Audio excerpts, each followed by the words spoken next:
নামাজ অবস্থায় কেউ যদি হাত ছেড়ে দেয় নামাজ থাকবে? আমি সবার মুখ থেকে শুনতে চাই। নামাজ অবস্থায় কেউ যদি নামাজে হাত ছেড়ে দেয় নামাজ থাকবে?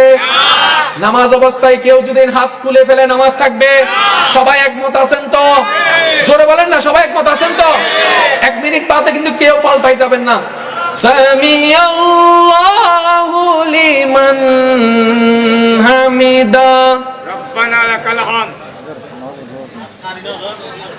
হাত কি বান্দানা কোলা?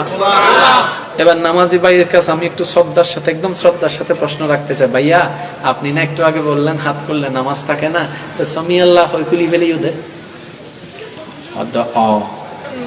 তো ভাবি নামাজ হয়। কখনো কি ভেবেছেন রুকুতে কেন আজিম পড়েন, সিজদায় কেন আলা? কখনো কি একবার ভেবেছেন হাত বাঁধার সময় আল্লাহু আকবার, রুকুতে যাওয়ার সময় আল্লাহু আকবার, সিজদায় যাওয়ার সময় আল্লাহু আকবার, বৈঠকের সময় আল্লাহু আকবার, রুকু থেকে ওঠার সময় কেন সামি আল্লাহ বলতে হয়? এটা কখনো ভাবার আমাদের টাইম? যার কারণে নামাজ পড়েছি, বাটপারি কমে নাই। জোরে বলেন না। কারণ রব বলছেন as-salatu তানহা আনিল ফাহশাই ওয়াল মুনকার। আমি রব ফাইনাল ঘোষণা দিলাম, যার কাছে নামাজ থাকবে সে কখনো বাটপার হতে পারে না। বাস্তব চিত্রে দেখলাম নামাজি আছে, সুদুদি কমে নাই, নামাজি আছে, বাটপারি কমে নাই, নামাজি আছে, জায়গা দখলকারী কমে নাই। তাহলে আল্লাহর কথা তো মিথ্যা হয়ে গেল। রব বলে আমার কথা মিথ্যা নয়, তোমাদের ভিতর ভেজাল।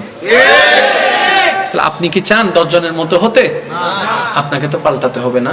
সেজন্য আমি অনুরোধ রাখবো, জানা যতটুকু জেনেছেন আলহামদুলিল্লাহ, এবার জিনিসগুলাকে নিয়ে একটু গবেষণা করেন। ওয়াল্লাহি রবের প্রেম যেদিন আপনার অন্তরে স্থান পেয়ে যাবে, আপনি সেই দিন থেকে পাক্কা মুসলমান হওয়া শুরু করবেন।